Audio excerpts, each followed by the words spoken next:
Hey guys, welcome to resource point. Myself Rishika. और आज अभी हम लोग डिस्कस करने वाले हैं इनसाइट आईएएस के क्विज जो कि हमारे जुलाई मंथ की है। तो काफ़ी टॉपिक हमारी कंप्लीट हो चुकी है। आज हम लोग न्यू टॉपिक देखने वाले हैं, इंटरनेशनल रिलेशन और कुछ ऑर्गेनाइजेशन के बारे में क्वेश्चंस होंगे। तो 10 क्विज हम लोग सॉल्व करने वाले हैं आज। तो चलिए स्टार्ट करते हैं। लेकिन रेस्ट ऑफ द लेसन देखने के लिए, प्रीवियस मंथ की लेसन देखने के लिए आपको मेरे चैनल को सब्सक्राइब करना होगा और प्लेलिस्ट में आकर आप लोग चेकआउट कर सकते हो। तो चलिए स्टार्ट करते हैं हम लोग अपने आज के क्विज सेशन को। फर्स्ट क्वेश्चन से स्टार्ट करते हैं। कोशिश कीजिएगा कि मेरे आंसर देने से पहले आप लोग अपने आंसर को टिक मार्क कर लीजिएगा। बहुत ज़्यादा इंपॉर्टेंट और बहुत ज़्यादा इंटरेस्टिंग आपको यहाँ पे देखने को मिलेगा। फर्स्ट यहाँ पे आपको जो है मैच करना है करेक्ट। तो फर्स्ट है यहाँ पे कि हजबुल्ला, लेबनन, हौथीस, येमन, बोको हरम, नाइजीरिया, अल सहाब, ये आपका सोमालिया। तो कौन सा करेक्ट यहाँ पे मैच है ये बताना है। First second third fourth, first third fourth या फिर फर्स्ट सेकंड थर्ड फोर्थ। तो यहाँ पे अगर हम लोग करेक्ट की बात करें, क्योंकि लेबनान में आप लोग को पता है कि अभी बेरेट में जो आप देखे हो कि वहाँ पे जो एमोनियम नाइट्रेट के कारण वहाँ पे ब्लास्ट हुआ है। तो ये बहुत ज़्यादा आपका न्यूज़ में आ गया है। तो आपको पता होना चाहिए कि वहाँ पे कैसे कम्युनिटी है। तो हजबुल्ला है, ये हौतीज़ आपको कम्युनिटी देखने को मिलेगा जो कि यमन में है। बहुत ज़्यादा ये ऑलरेडी तहलका मचाते हैं। Boko Haram Nigeria, no doubt एकदम करेक्ट है। और अल सहाबब ये आपका जो है सोमालिया में है। तो सारे करेक्ट है। सो यहाँ पर D is the correct option. Okay, आइए आगे बढ़ते हैं सेकंड क्वेश्चन की तरफ जो कि है international covenant on civil and political right के ऊपर। तो आपको करेक्ट बताना है। फर्स्ट कि international covenant on civil and political right एक मल्टीलैटरल ट्रीटी है जो कि यूनाइटेड नेशन जनरल असेंबली के द्वारा इसको अडॉप्ट किया गया था। सेकंड कि ये जो कोवेनेंट कमिट करती है अपने पार्टी को कि वो सिविल और जो पॉलिटिकल राइट है इंडिविजुअल का उसको रिस्पेक्ट करेंगे। साथ ही यहाँ पे ड्यू प्रोसेस और जो फेयर ट्रायल है उसको भी यहाँ पे देखेंगे। थर्ड है कि ये जो आपको देखने को मिलेगा universal declaration of human rights का पार्ट है। तो आपको करेक्ट बताना है first and third, second and third, first second third. तो यहाँ पे अगर हम लोग बात करें तो तीनों स्टेटमेंट अपने आप में ही करेक्ट है। So the correct option will be D. Okay, international covenant on civil and political right, यहाँ पे जो इंडिविजुअल के सिविल और पॉलिटिकल राइट है उसको मेंटेन करने के लिए इस तरीके का आपका कन्वेंशन है। साथ ही अडॉप्ट किया गया था यूनाइटेड नेशन जनरल असेंबली के द्वारा। और साथ ही ये आप देखोगे कि United nation human rights committee का जो है उसके द्वारा ये मॉनिटर किया जाता है। लेकिन ये पार्ट किसका किसका है, तो international bill of human rights और साथ ही साथ international covenant on economic, social and cultural rights, साथ ही साथ universal declaration of human rights. तो ये तीनों याद रखना है, ठीक है। आइए थर्ड क्वेश्चन की तरफ बढ़ते। अगेन वेरी इंपॉर्टेंट, यहाँ पे आपको बताना है कि कौन से पेयर यहाँ पे करेक्ट है। जो कि एक साइड आपको हाइड्रो इलेक्ट्रिक पावर प्रोजेक्ट देखने को मिलेगा, या तो आपका इंडिया के असिस्टेंस या फिर एसोसिएटेड कंट्रीज़ के द्वारा यहाँ पे बनाया गया है या फिर साइन किया गया है। सबसे पहला है कोलेंगछू हाइड्रो इलेक्ट्रिक प्रोजेक्ट। तो क्या ये नेपाल में है? मांगदेइछू हाइड्रो इलेक्ट्रिक प्रोजेक्ट क्या ये भूटान में है? रहूघाट हाइड्रो इलेक्ट्रिक प्रोजेक्ट क्या ये बांग्लादेश में है? या फिर यहाँ पे सलमा डैम प्रोजेक्ट क्या ये अफगानिस्तान में? तो आई थिंक कि ये क्वेश्चन काफ़ी ज़्यादा न्यूज़ में रहता है और आप लोग इसका आंसर ज़रूर निकाल लोगे। तो पहले की अगर हम लोग बात करें कोलुंगछू हाइड्रो इलेक्ट्रिक प्रोजेक्ट, तो क्या ये नेपाल में है? बिल्कुल भी नहीं। छू छू से ही आप समझ सकते हो कि ये दोनों एक ही जैसा लग रहा है, यानी एक ही प्लेस का ही होगा। तो मांगदेछू अभी न्यूज़ में था तो बिल्कुल ऑब्वियस करेक्ट है कि ये भूटान का ही है। सलमा आपको देखने को मिलेगा डैम प्रोजेक्ट, ये बहुत ज़्यादा न्यूज़ में रहता है क्योंकि अफगानिस्तान में ये बनाया जा रहा है हमारे तरफ से। सो सेकेंड एंड फोर्थ यहाँ पे करेक्ट है। So correct option will be C. Okay, yes. आगे देखते हैं। ये आप लोग देखो कि कोलोंगछू जो इंडो भूटान ये joint venture hydro electric project है जो कि यहाँ पे 600 मेगावाट का है। और साथ ही साथ इसके बाद आप देखोगे तो 720 मेगावाट का ये मांगदेछू हाइड्रो इलेक्ट्रिक प्रोजेक्ट है जो कि साइन किया गया है 2019 में ही। उसके बाद स्टेट रन इंजीनियरिंग फर्म भेल के द्वारा यहाँ पे आप लोग देखोगे कि एक रहूघात हाइड्रो इलेक्ट्रिक प्रोजेक्ट है जो कि नेपाल में है। और अफगान इंडिया फ्रेंडशिप डैम जो कि आपका सलमा डैम भी कहा जाता है, ये अफगानिस्तान में है। Okay, coming to the fourth question, यहाँ पे आपको करेक्ट बताना है। और क्वेश्चन है रिलेटेड फ्रीडम ऑफ नेविगेशन से। अगर आप लोगों को नहीं पता है, क्योंकि क्वाइट टफ हो जाता है इस तरीके की टॉपिक, नहीं पता है तो कोई बात नहीं, मैं यहाँ पे आपको डिटेल बता दूंगी। फर्स्ट स्टेटमेंट है कि फ्रीडम ऑफ नेविगेशन ये principle of customary international law है, जिसमें कि आप देखोगे कि यहाँ पे आपका जो ships flying the flag of any sovereign state, ये आपका कोई भी इंटरफ्रेंस से सफ़र नहीं करता। जैसे कोई अदर स्टेट है जो कि यहाँ पे अगर कोई कंट्री की अपनी कस्टमरी इंटरनेशनल लॉ है तो उसमें जो है वो इंटरफेयर कर रहे हैं बिना किसी एक्सेप्शन के। सेकेंड है कि ये जो राइट है मीन्स फ्रीडम ऑफ नेविगेशन का, ये आपका united nation convention on the law of the sea के तहत ये कॉडिफाई किया गया। थर्ड है कि सारे जो यूनाइटेड नेशन मेंबर है ना उनको यहाँ पे रेटिफाई नहीं किए हैं, यानी कि अनक्लॉज जो है उनके अंदर ये रेटिफाई नहीं किया गया है। तो आपको करेक्ट बताना है। First and second, first and third, second and third, first second third. तो पहला ही आप देखिए फ्रीडम ऑफ नेविगेशन, जैसे कि आप लोग देखते हो कि शिप वगैरह हो गए, पनडुब्बी हो गए, सबमरीन हो गए, तो ये सब जो आपके ओशन में जो ट्रैवल करते हैं तो वो नेविगेशन के ही थ्रू करते हैं। अब यहाँ पे फ्रीडम ऑफ नेविगेशन कहा जा रहा है, तो फर्स्ट स्टेटमेंट यहाँ पे इनकरेक्ट है, आगे बताऊंगी कि क्यों इनकरेक्ट है, लेकिन सेकंड और थर्ड करेक्ट है, सो हमारा करेक्ट ऑप्शन यहाँ पे सी हो गया। फ्रीडम ऑफ नेविगेशन एक प्रिंसिपल ऑफ आपका कस्टमरी इंटरनेशनल लॉ है, जिसमें जो शिप्स होते हैं, जहाज होते हैं, वो आप देखोगे कि अपने फॉरेन स्टेट के होते हैं और वो इसमें आगे जो है ना किसी भी तरीके से दूसरे स्टेट के द्वारा जो है ये इंटरफेयर नहीं कर सकते, लेकिन कुछ एक्सेप्शन होता है और एक्सेप्शन जो है वो इंटरनेशनल लॉ में ही रखा गया है। यहाँ पे आपका क्या स्टेटमेंट में कहा जा रहा है कि विदाउट एनी एक्सेप्शन, तो विदाउट एनी एक्सेप्शन के मान लीजिए कि हर एक स्टेट अपने हिसाब से जो है फ्रीडम ऑफ नेविगेशन को ऑप्ट करेंगे, यानी कि उनको जो मन करता है उस नेविगेशन के थ्रू वो चल जाएंगे। तो क्या ऐसे कभी होगा?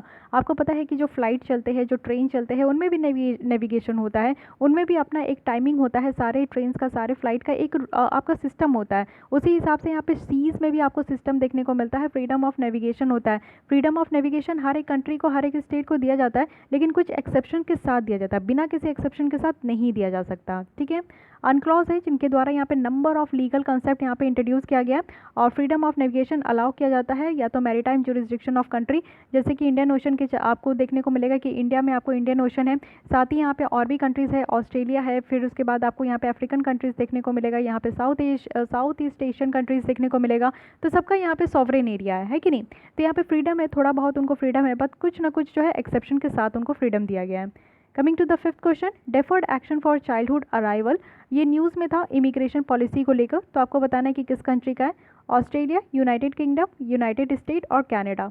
इमिग्रेशन मीन्स क्या होता है? इमिग्रेशन मीन्स होता है कि अपने कंट्री को छोड़ के दूसरे कंट्री में जो है ना बस जाना, ठीक है, बस वहीं पे रह जाना, वहीं पे अपना जो है घर वगैरह बना लेना। तो यहाँ पे अगर इसकी बात करें deferred action for childhood arrival, तो ये आपका करेक्ट है सी, इट मीन्स कि यूनाइटेड स्टेट का है।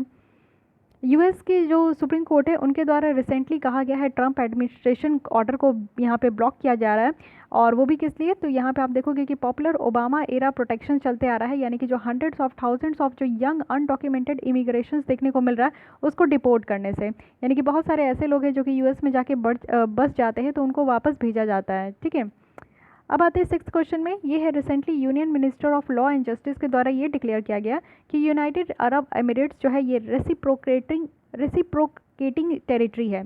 तो यहाँ पे आपको बताना है कि रेसिप्रोकेटिंग टेरिटरीज़ के रिलेटेड ये दो स्टेटमेंट है, कौन सा करेक्ट है?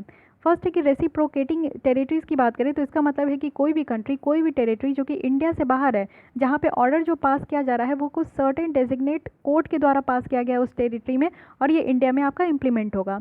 सेकंड है कि एक कंट्री है जो कि डिक्लेयर किया जाता है अगर रेसिप्रोकेटिंग टेरिटरी, तो ये आपका प्रोविजन जो सिविल प्रोसीजर कोड 1908 है उसके तहत यहाँ पे किया जाता है। तो आपको करेक्ट बताना है कि करेक्ट कौन सा है। रेसिप्रोकेटिंग कंट्री का मतलब ही होता है कि जो बाहर वाली कंट्री है, इंडिया से बाहर है, और वहाँ पे कुछ सर्टेन डेजिग्नेटेड कोर्ट के द्वारा जो है ना आपका जो भी ऑर्डर पास किया जा रहा है वो इंडिया में कहीं ना कहीं लागू हो सकता है। तो बिल्कुल सही है और दोनों स्टेटमेंट सही है, तो यहाँ पे करेक्ट ऑप्शन हमारा सी हो गया। मिनिस्ट्री ऑफ लॉ एंड जो जस्टिस है वो उनके द्वारा extra ordinary gadget notification issue किया गया जिसमें कि यूएई को यहाँ पे रेसिप्रोकेटिंग टेरिटरी कहा गया है, और ये सिविल प्रोसीजर कोड जो 1908 है उसके सेक्शन 44A के तहत। ठीक है, एसेंशियली आप देखोगे अगर ज़रूरत पड़ा तो ऑर्डर यहाँ पे जो सर्टेन डेजिग्नेटेड कोर्ट है उनके द्वारा यहाँ पे आपका दिया जाता है, और रेसिप्रोकेटिंग टेरिटरीज में उसको इम्प्लीमेंट भी किया जा सकता है। Coming to the seventh question, काफ़ी इजी है, ये रिपीटेड क्वेश्चन है, आपके यूपीएससी प्रीलिम्स से पूछा जा चुका है। गल्फ कॉपरेशन काउंसिल ये एक regional intergovernmental political and economic union है जिसमें कौन कौन से कंट्रीज है ये बताना है। बहरीन, ईरान, ओमन, कतर, सऊदी अरेबिया। तो इसमें आप एक कंट्री, दो कंट्री को एलिमिनेट करोगे आप आंसर तक पहुंच जाओगे। तो जीसीसी यानी कि इस तरीके का कोई भी ऑर्गेनाइजेशन है उसके मेंबर नेशन आपको पता होना चाहिए, तभी आप लोग जो है करेक्ट तरीके से आंसर निकाल पाओगे। तो यहाँ पे अगर मैं करेक्ट बताऊँ तो बहरीन तो है ही, ओमन है, कतर है, सऊदी अरेबिया है, बट ईरान नहीं है। सो जैसे ही आप सेकंड हटाओगे आपका आंसर आ जाएगा जो कि बी है। ठीक है, गल्फ कॉपरेशन कंट्रीज़ में आप देखोगे कि यहाँ पे आपका पर्शियन गल्फ में आप देखोगे कि एक्सेप्ट इराक है, लेकिन बहरीन, कुवैत, ओमन, कतर, सऊदी अरेबिया और यूएई ये सारे कंट्रीज़ आपको यहाँ पे देखने को मिलेंगे। Coming to the 8th question, ये है मारपोल कन्वेंशन। मारपोल कन्वेंशन न्यूज़ में था, किस चीज़ से रिलेटेड है? क्या ये आपका कन्वेंशन है जो कि illicit traffic in narcotic drugs and psychotropic substance के अगेंस्ट में है, या फिर यहाँ पे जो केमिकल वेपन्स और उनके प्रिकर्सर्स का जो यूज़ होता है उसके कंट्रोल करने के लिए, या फिर यहाँ पे पॉल्यूशन को प्रिवेंट करने के लिए जो शिप्स वगैरह से होता है, या फिर safety, security and sustainability of air space है? तो क्या यहाँ पे करेक्ट है, ये आपको बताना है। मारपोल कन्वेंशन जो है बिल्कुल सही है, ये प्रिवेंशन करने के लिए है, जो कि आपको शिप्स वगैरह से देखने को मिलता है कि पॉल्यूशन आपका बहुत ज़्यादा है। जैसे कि अभी हम लोग देखे थे कि जो है ऑयल की लीकेज हो जाती है और शिप्स वगैरह से भी पॉल्यूशन बहुत ज़्यादा होता है, तो उसी को देखते ये मारपोल कन्वेंशन लाया गया था। ठीक है, तो ये ध्यान रखिएगा थोड़ा। Coming to the 9th question, यहाँ पे आपको बताना है कि रिसेंट वर्चुअल मीटिंग जो कि इंडिया और यूएस के बीच में हुआ था, तो एक टॉक हुआ है जो कि इंडिया की पार्टिसिपेशन देखने को मिला एक्सेलरेटिंग CCUS टेक्नोलॉजीज़ में। तो ये ACT क्या है, यानी कि एक्सेलरेटिंग CCUS टेक्नोलॉजी? पहला है कि यहाँ पे इमिशन, जो कार्बन डाइऑक्साइड का इमिशन है वो रिड्यूस करना है, अदर पॉल्यूटेंट का भी इमिशन रिड्यूस करना है जब फॉसिल फ्यूल्स को जलाया जाता है। सेकंड है कि यहाँ पे एडवांस क्लीन कोल की माइनिंग होनी चाहिए। थर्ड है कि कार्बन कैप्चर या फिर यूटिलाइजेशन एंड स्टोरेज है। फोर्थ है कि पॉल्यूशन मिटिगेशन है कोल फायर्ड पावर प्लांट में। तो आपको करेक्ट बताना है कि करेक्ट कौन सा है।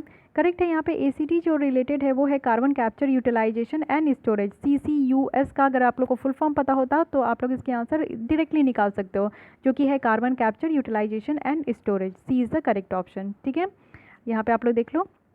और यहाँ पे जो बात किया गया है, कार्बन डाइऑक्साइड के इमिशन को कम करना है, कार्बन को यूटिलाइज करना है और कार्बन को जो है स्टोर करके भी रखना है। Coming to the 10th question, again very simple question, इससे ज़्यादा सिंपल क्वेश्चन आपको कहीं नहीं दिखेगा कि बेसिक कंट्रीज़ के यहाँ पे मेंबर पूछ रहे हैं। तो समटाइम्स आप देखो कैसे कंफ्यूज होते हो, क्योंकि काफ़ी लंबा समय हो गया आपको बेसिक कंट्री देखा हुआ। तो चलिए देखते हैं कि क्या यहाँ पे करेक्ट आंसर है। Brazil, Australia, South Africa, Indonesia and China. So first, second, third, fifth, first, third, fourth, fifth, first, third, fifth और first, second, third, fourth, fifth. तो करेक्ट क्या अगर बताऊँ तो B for Brazil, A for यहाँ पे आपका अफ्रीका है, नॉट ऑस्ट्रेलिया है, S फॉर साउथ अफ्रीका, बिल्कुल करेक्ट, I फॉर इंडिया है, not Indonesia, C for China. So first, third, fifth is correct, first, third, fifth, C is the correct option. Okay, so ये पता होना चाहिए, लेकिन क्या होता है कि कई बार हम लोग इस तरीके से रिवीजन नहीं करते हैं तो कंफ्यूज हो जाते हैं। ठीक है, तो बेसिक कंट्री के बारे में आपको पता होना चाहिए। और इसका फॉर्मेशन 2009 में हुआ था। इसमें कॉमन पोजीशन है कि ग्रीन हाउस गैसेस को जो इसकी इमिशन है उसको कम करना है, और फंड वगैरह जो है ना यहाँ पे दिया जाता है जिससे कि क्लाइमेट चेंज से होने वाली कोई भी प्रॉब्लम को टैकल किया जा सके। ओके, सो गाइज यहाँ पे ये रही 10 सिंपल क्वेश्चन। आपको बताना है कि आज आपके कितने मार्क्स आए। क्वेश्चंस बहुत सिंपल थे, एक दो क्वेश्चन को छोड़ के। तो आई थिंक कि आप लोग को 8 या 7-8 के अराउंड तो आना ही चाहिए। इससे ज़्यादा आ रहा है तो यानी कि आपकी प्रिपरेशन बहुत अच्छी है, इससे कम आ रहा है तो कोई बात नहीं, आप यहाँ पे सीख रहे हो, है कि नहीं। यहाँ पे सीखो टॉपिक्स को किस तरीके से, आपको पूरी तरीके डिटेल्स में चले जाओ। कोई भी टॉपिक के बारे में नहीं पता है, जैसे फ्रीडम ऑफ नेविगेशन है, मुझे लगा कि ये आप लोग को बहुत ज़्यादा नहीं पता चला होगा क्योंकि करंट अफेयर्स में भी मैं इसको डील नहीं की हूँ। और थर्ड है कि अगर आप लोग की मार्क्स कम आती है तो इट्स बेटर कि आप यहीं पे गलत कर लो और अच्छे से प्रैक्टिस करके आप लोग जो है जब प्रीलिम्स देने जाओगे तो बहुत ही कंफर्टेबल फील करोगे। सो आज के लिए बस इतना ही। अगर आपको ये लेसन अच्छी लगी और नेक्स्ट लेसन भी चाहिए, नेक्स्ट क्वेश्चन भी आगे जो हम लोग यहाँ पे सॉल्व करने वाले, अगर वो मिस नहीं करना चाहते तो बस सब्सक्राइब कर लीजिए। बाकी फिर भी कोई डाउट, कोई सजेशन है तो फ्री है, आप कमेंट करो और अपने दोस्तों के साथ भी ज़रूर शेयर करो। Thank you.